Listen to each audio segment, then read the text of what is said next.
volvían ellos, cuando David volvió de matar al filisteo, salieron las mujeres de todas las ciudades de Israel cantando y danzando para recibir al rey Saúl, con panderos, con cánticos de alegría y con instrumentos de música.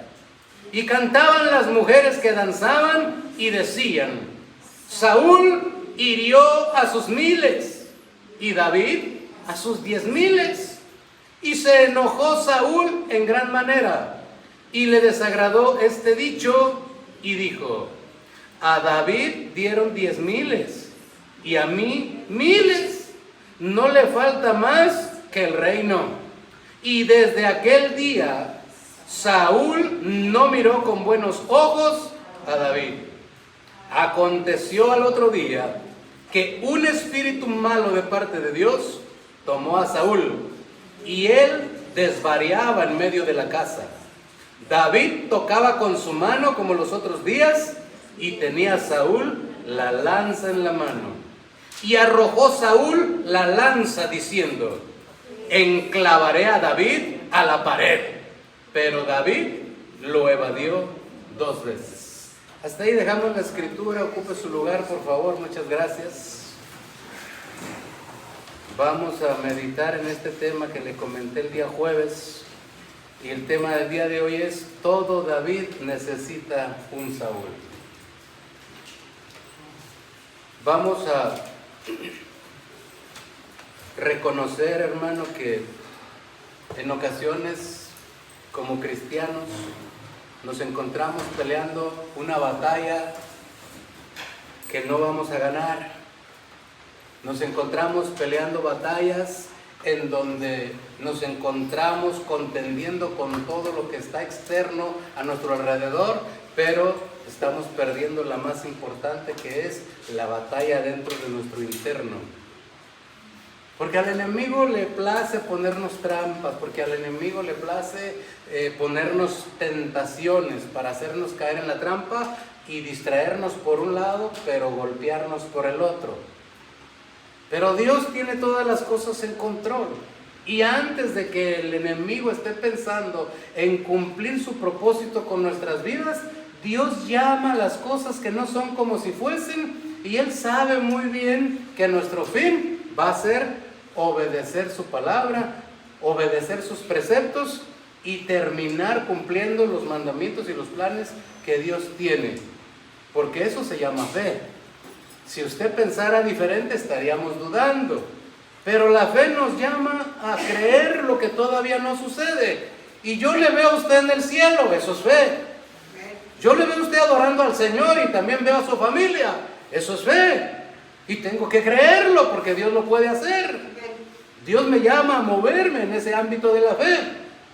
Pero el enemigo nos entretiene combatiendo en nuestro alrededor, en nuestro entorno, con una cosa, con otra cosa, con una persona, con otra persona, y nos vamos descuidando un poco de nuestro interno.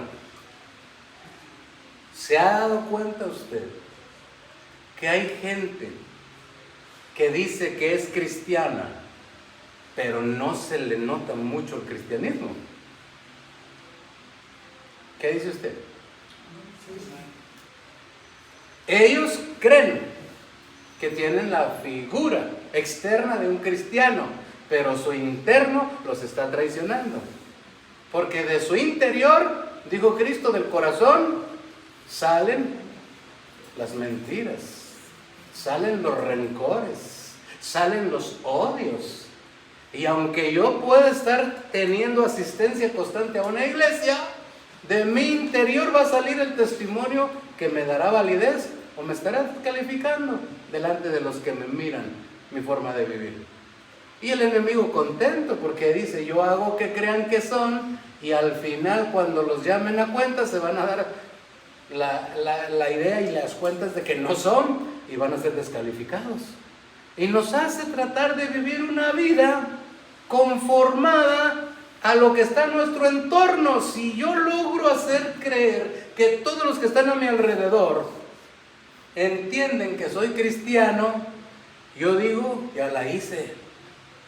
pero se me olvida que tengo un interno, en donde el que da testimonio es el Dios de los cielos, en donde a Él no le puedo ocultar ni forma de hablar, ni forma de vivir, ni forma de pensar, ni forma de ser. Dios estará dando testimonio de cada uno de nosotros, pero también su ayuda es precisamente para hacer que esa figura humana que tenemos, que es traicionera, que es imperfecta, que es incapaz, vaya siendo transformada a su imagen y semejanza, porque la Escritura dice que en un inicio Él nos formó a su imagen y a su semejanza, hablando de una vida desarrollada en la espiritualidad y también una vida en el temor de Dios.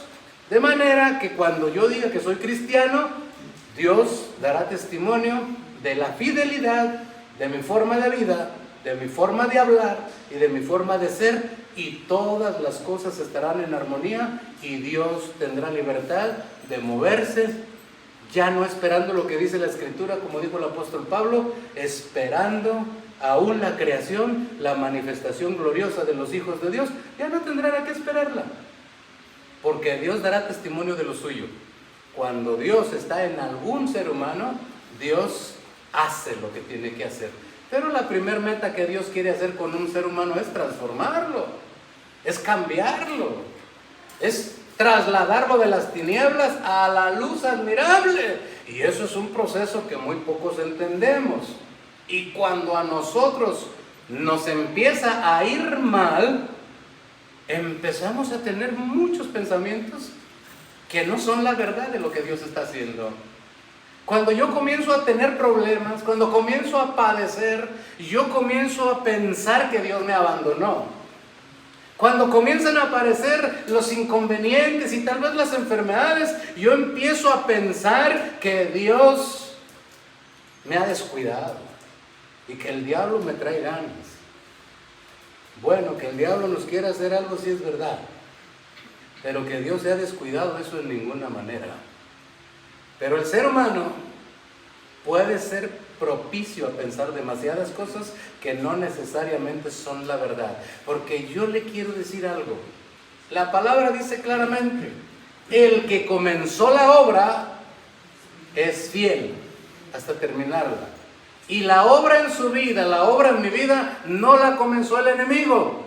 El enemigo no va a disponer de usted, no debe. El enemigo no va a disponer de su familia, no debe. Es Dios el que va a dictar todo lo que va a suceder en nuestras vidas y la de su familia, porque al final nos quiere llevar al reino de los cielos, a usted y a su familia.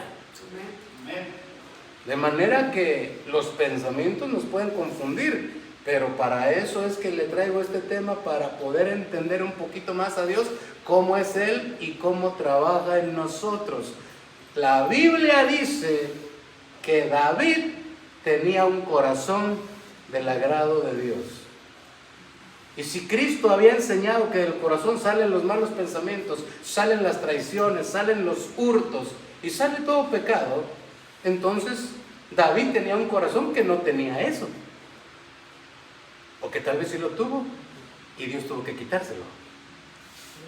Y en el proceso vamos a entender cómo es Dios, pero también cómo trabaja Dios, porque es probable que, como dice la Escritura, que lo que antes se escribió para nuestra enseñanza se escribió, y Dios nos estará hablando a usted o a mí en lo que estamos viviendo el día de hoy, porque es verdad, hermano, porque Dios es especialista en moldearnos a usted y a mí la forma de vivir, el carácter y hasta el modito de andar. Lo hizo con Jacob. A Jacob le cambió hasta la forma de caminar. Y aunque suene jocoso por los mexicanos decir el modito de andar, es una gran realidad. Hay gente que camina muy, muy altiva. Pero hasta eso nos hace cambiar el Señor cuando nos moldea.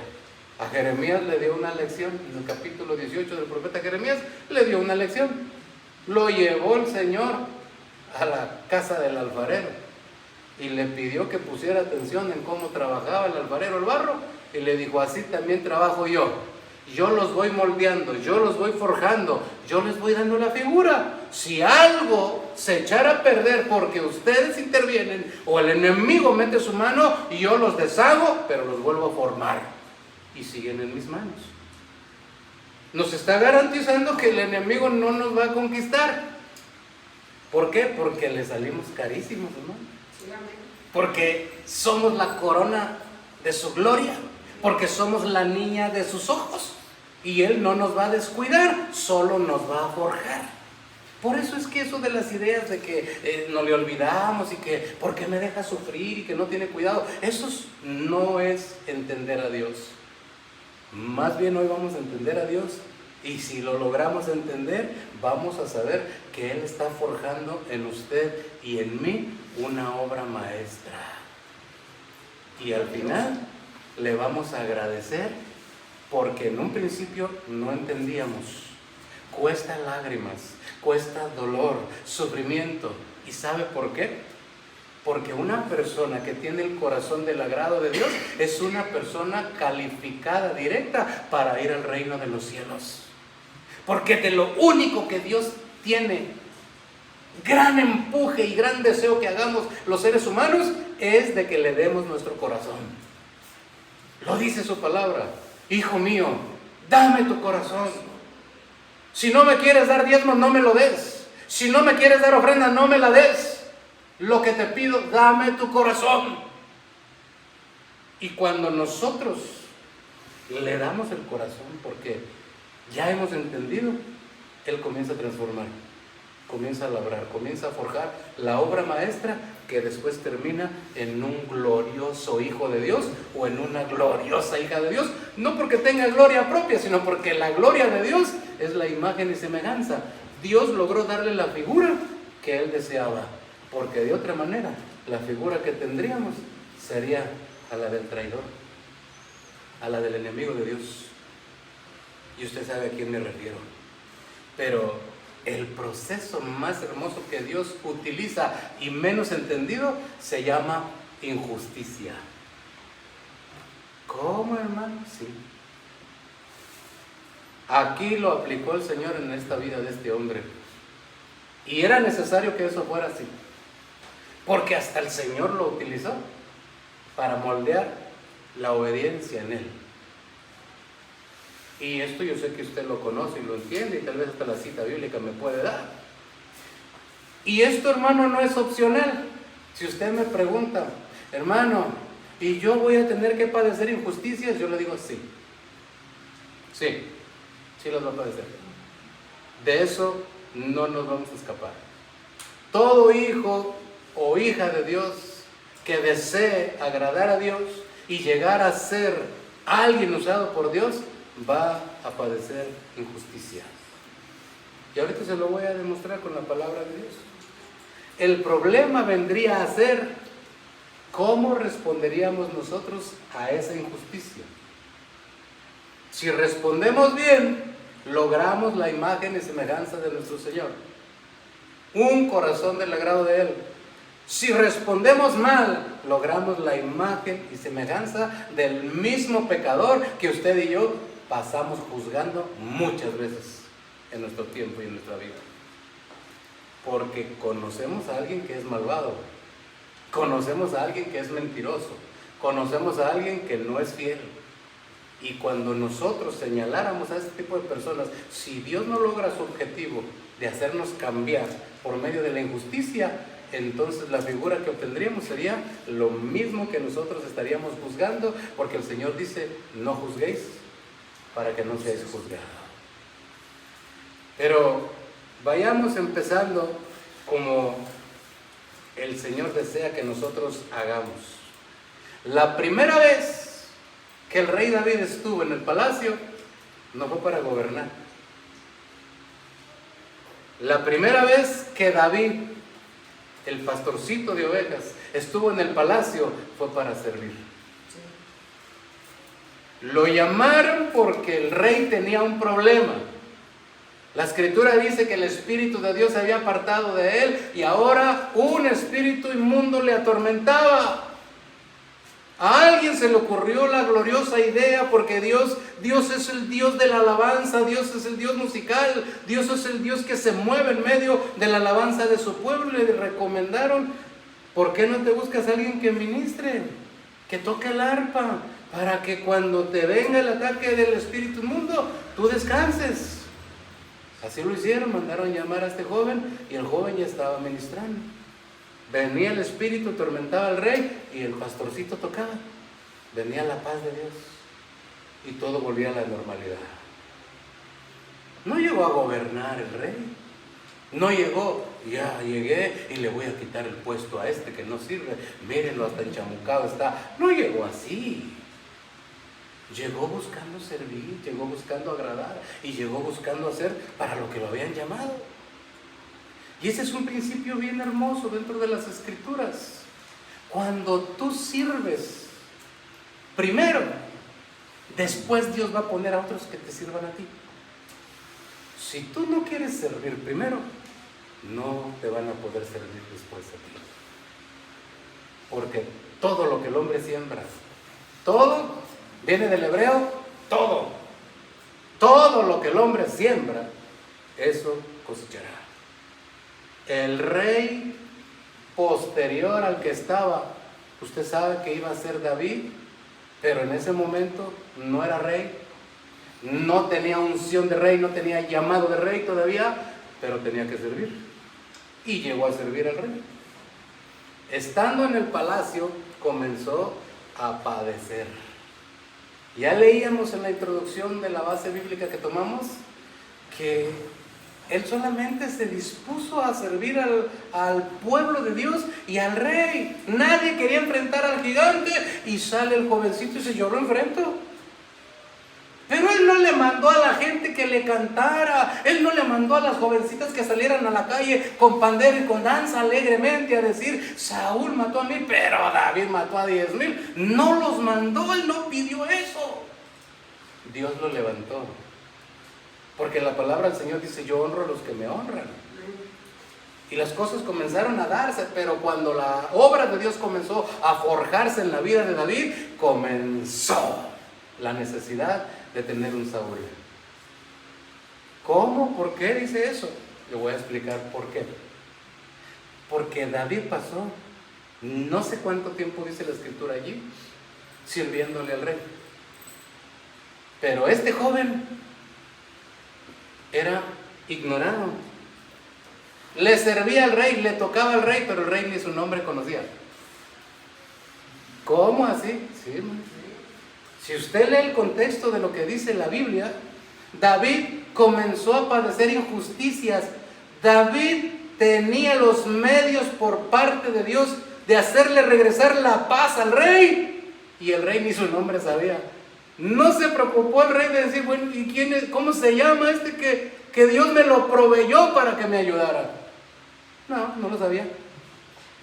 ¿Por qué dice eso? Porque cuando iba a enfrentar al gigante Goliat, se acercó a su general, el rey Saúl, y le dijo: ¿y cómo se llama ese jovencito que va? Y ya tenía años ministrando en el palacio, y no quería conocer su nombre. Ay, hermano, que usted se ponga aquí a estar recibiendo a los hermanitos, a las visitas, y que el pastor le diga: pues vaya con el hermano.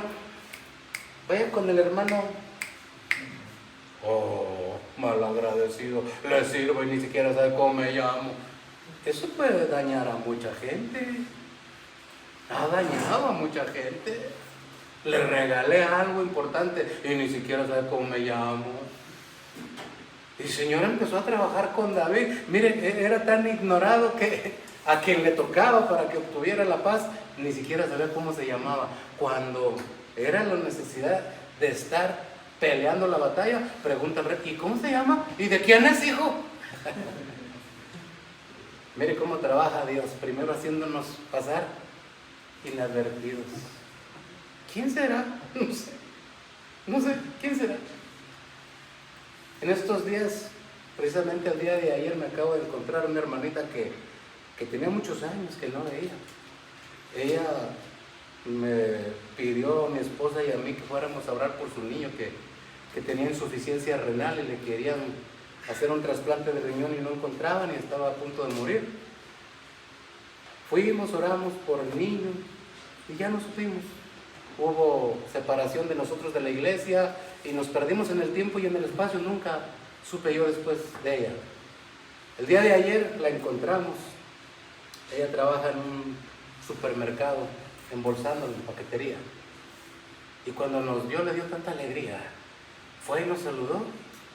Y yo no la identifiqué. No la identifiqué. Yo dije, ¿quién será la hermana que está hablando mi esposa con ella? Y me quedé a cierta distancia para no interferir en sus pláticas. Al rato viene la hermana y me alcanza y me dice, ¿no me quiere saludar? Le digo, discúlpeme, es que no me acuerdo de usted. Dice, ¿se acuerda que usted fue a orar por un niño así y así? Sí, me acuerdo. Pues el niño ya anda bien sano, ya anda bien alegre, ya no hubo necesidad de nada, ni tratamiento, ni nada. El niño está libre y está sano. Dije, gloria a Dios. Pero eso me dio alegría por el niño. Pero yo ni siquiera supe, hermano, y Dios trabajó. Y eso es lo importante, que aunque nosotros no sepamos, Dios esté trabajando. No es por nosotros, es para nosotros. Y si Dios hace la obra, gloria a Dios, que no haya títulos, que no haya diplomas, que no haya reconocimientos, no importa, que Dios haga la obra, eso es lo importante. Pero Dios nos va a tener de incógnito un tiempo cuando Él nos quiere usar. Vamos a pasar inadvertidos y padeciendo injusticia. Porque, ¿qué era lo que estaba haciendo David allí con el rey? Ministrando, ayudándole a que pasara un mal momento. ¿Y qué sucedió con el rey? Esto es algo importante que tenemos que analizar, porque así trabaja Dios con nosotros. Mire, usted puede tener a su Saúl tan cercano que tal vez ya lo identificó. Lo puede tener tan íntimo que tal vez esté en su familia. Es capaz de lanzarle una lanza y atravesarle el pecho. Es capaz. O también es tan capaz que si se descuida, se voltea la espalda y lo atraviesa con su lanza. Es capaz. Y tal vez usted ya lo identificó. ¿Y sabe qué? Lo necesitamos. Lo necesitamos. Porque un amigo, según la filosofía de los humanos, un amigo es un regalo de la vida. Pero un enemigo es un regalo de Dios. Porque ese enemigo nos va a forjar el carácter en Dios. Ese enemigo nos va a hacer que oremos si no nos gustaba orar. Ese enemigo nos va a hacer que nos acerquemos a Dios porque ya no encontramos la salida. Y Dios usa a nuestros enemigos. Pero también dice que después de que cumple su propósito, adereza mesa delante de nosotros en presencia de nuestros angustiadores. Pero nosotros tenemos enemigos y culpamos a Dios. Se levantan contra nosotros y decimos, no, ya no quiero nada porque me he puesto todo en contra, me abandonaste. No, te está forjando, nos está forjando, nos está dando un carácter guerrero para no ser de esa generación de cristal que a la primera se rompe, bota todo, ya no quiere saber nada de nadie. Y lo único que Dios necesita de nosotros es que sigamos fieles. Porque eso dice la escritura que hizo David. 2 veces intentó darle con la lanza y matarlo. Y dice, y la esquivó 2 veces, pero siguió tocando, ministrando. Y el rey enojado, muy enojado. ¿Y sabe qué es lo más importante que dice la escritura allí? Mire, voy a retomar lo que dice la escritura para centrar nuestra atención allí, en esta porción que le quiero señalar, de Primera de Samuel, capítulo 18, verso 10. Vamos a resaltar esto que está aquí, porque es importante que lo notemos. Dice la escritura que Saúl quiso atravesar a David con la lanza por esto. Porque Dios mandó un espíritu malo. Fue Dios, no el diablo, el que mandó a que Saúl quisiera ensartar a David en la pared con su lanza. Fue Dios el que hizo que Saúl comenzara a odiar a David. Fue el celo de Dios, no de las cosas de Dios, sino el celo que Dios puso en Saúl para que celara los cánticos que exaltaban a David. No fue el diablo. Y cuando a nosotros nos pasa algo malo, lo primero que hacemos es culpar al diablo. ¿Verdad que sí? Ya empezar otra vez. Todo iba bien. Y ahora a ver qué otro problema. Ay, no me deja descansar. ¿Y qué tal si es Dios? ¿Y qué tal que es Dios que te está moldeando? ¿Qué tal que es Dios que te está forjando el carácter? ¿Qué tal que es Dios? Porque la Escritura dice claramente en el libro de Eclesiastés: si el rey se pusiere contra ti, no abandones tu lugar. Pero a veces nosotros somos tan sensibles, ¿verdad? No, ya no voy. Esa iglesia no hay amor. Hermano, si nosotros hubiéramos recibido lo que Pedro recibió, no sé qué hubiéramos hecho. Pedro estaba pretendiendo ayudar a Jesús, aconsejándole y diciéndole: no, Señor, ¿cómo vas a dejar que te apresen y que te causen tanto daño? Y el Señor le dice: apártate de mí, Satanás. Oiga, me dice eso a mí el pastor, me voy de su iglesia. Pero Pedro siguió de lejos, porque entendió que había fallado después de que se le profetizó y se cumplió la profecía, pero siguió, aunque de lejos, siguió. Y a nosotros como creyentes, hermano, el Señor nos tiene preparado un cóctel de injusticias, porque en la medida del plan que Dios tenga con su vida, será la cantidad de injusticias que usted va a padecer. David, con un corazón del agrado de Dios, padeció muchas injusticias con el rey. Le servía, no sabía ni siquiera cómo se llamaba. Después le hace una promesa que no le cumplen. Al que mate al gigante le doy a mi hija, y no se la dio. Él le dijo: yo le doy a mi hija Merab, y no se la dio. Mical fue la que terminó ocupando lugares, y porque el rey tenía otros propósitos y no le cumplieron. Oiga, si a usted le prometen algo, que le prometan algo y no se lo den, a ver cómo se siente. Hermano, en la iglesia, vamos al culto, allá en el culto se lo doy, y usted viene y no le dan nada. Padre, me hizo venir tan lejos, tenía tanto que hacer para que no me dé nada. Que le prometan a usted o que me prometan a mí y no nos den nada, golpea. Y David lo padeció. Y que tengan malas intenciones con usted lo sepa y tenga que seguir donde está, no es fácil, hermano. Usted, si sabe que le quieren hacer algo, usted corre y se va de allí. Apenas usted llegue a donde se paga la luz y usted sabe que por ahí anda uno robando carteras, y usted está viendo que le están robando la cartera al que está junto con usted, dice usted: con permiso, nos vemos, porque usted quiere ponerse a salvo de eso que está sucediendo. Pero que usted tenga que seguir donde le están causando daño, eso no es lógico. Y David tuvo que hacerlo. El rey le dijo, entre comillas: te voy a premiar, David. Es más, otra vez, te regalo a mi hija si me traes 100 prepucios de filisteos. Y lo que el rey quería es que lo mataran los filisteos. Yo ya me quiero deshacer de pero no quiero que sea por mi mano, que lo maten los filisteos. David, te prometo a esta muchacha guapota, si me traes 100 prepucios de filisteo. Hombre, Dios estaba con este varón que no solo 100, le trajo 200. Y cuando llega se queda de a 6 el rey. Pero padecer injusticias no es cómodo. Usted habrá padecido alguna, estará padeciendo ahorita alguna, y dirá: ¿cuándo me ayudará Dios? ¿Ya te está ayudando?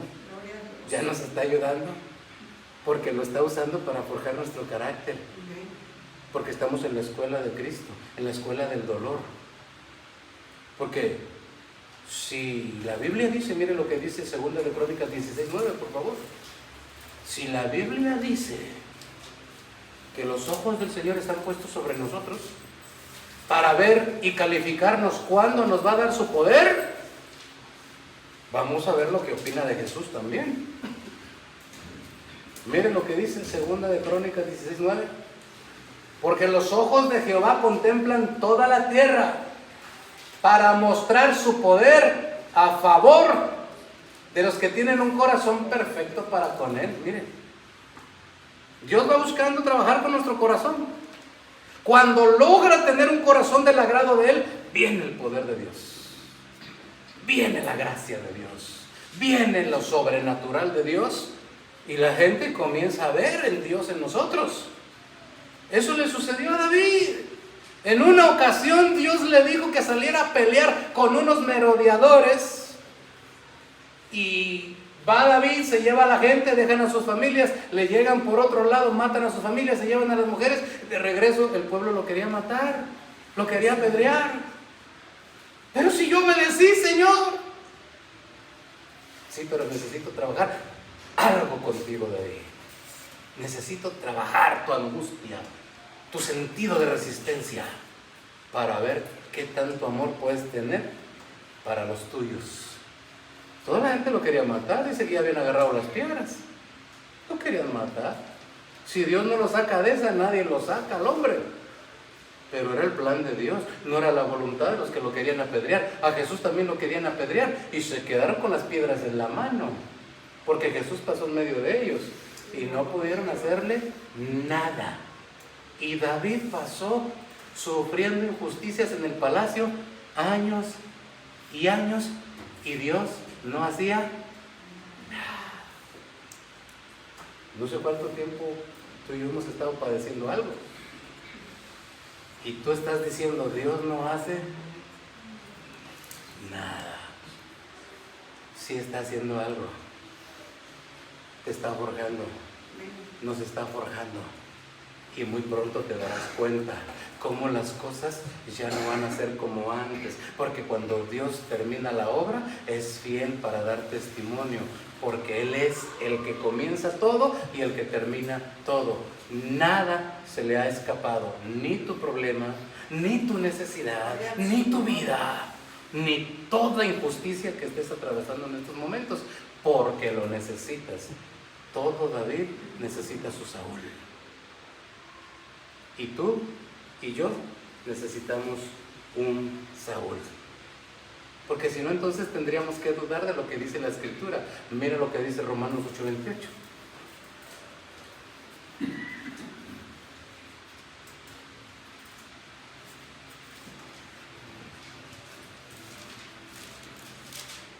Romanos 8:28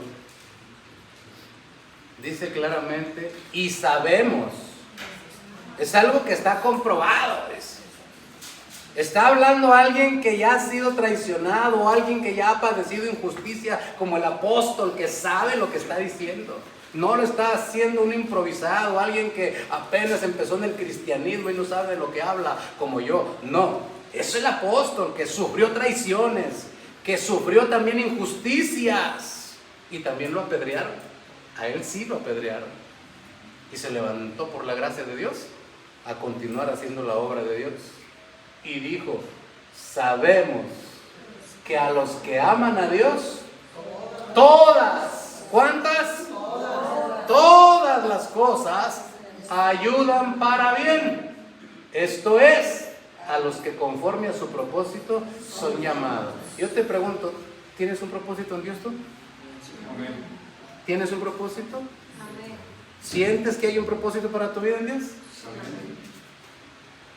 ¿Qué te va a suceder? Vas a padecer injusticia. Y cuando padezcas injusticia, recuérdate de esta palabra que Dios te está plantando en tu corazón.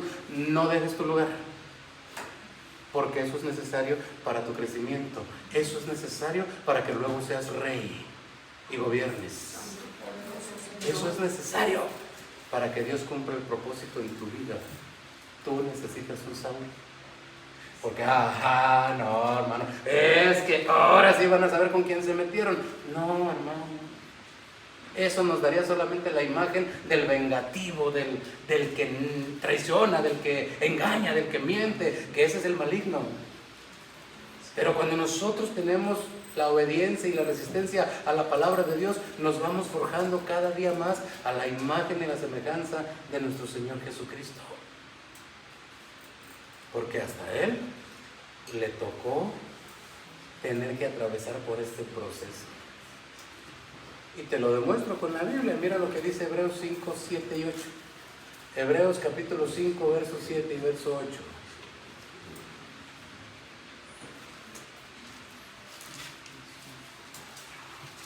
Hebreos capítulo 5, verso 7 y verso 8.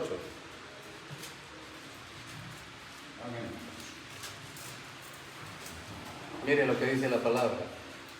Y Cristo, en los días de su carne, ofreciendo ruegos y súplicas con gran clamor y lágrimas, al que le podía librar ¿de qué? ¿Podía o no podía librarlo? Sí. ¿Y qué dijo Dios? No lo libramos. Fue oído a causa de su temor reverente. Bueno, si no lo libró, ¿por qué dice que fue oído? Bueno, vamos a seguir leyendo, 8. Y aunque era hijo, por lo que padeció, aprendió la obediencia. Mire, hasta Cristo tuvo que atravesar por este proceso.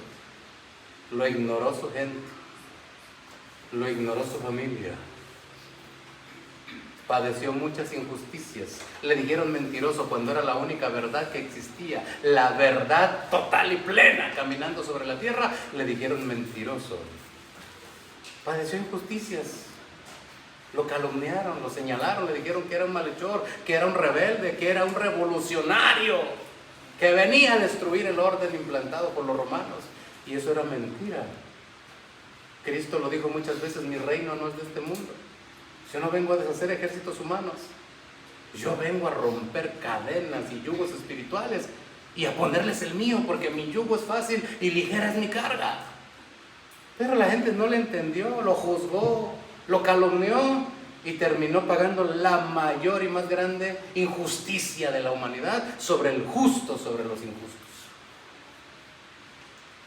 Y nosotros, por esa acción, estamos aquí hoy. Gloria a Dios.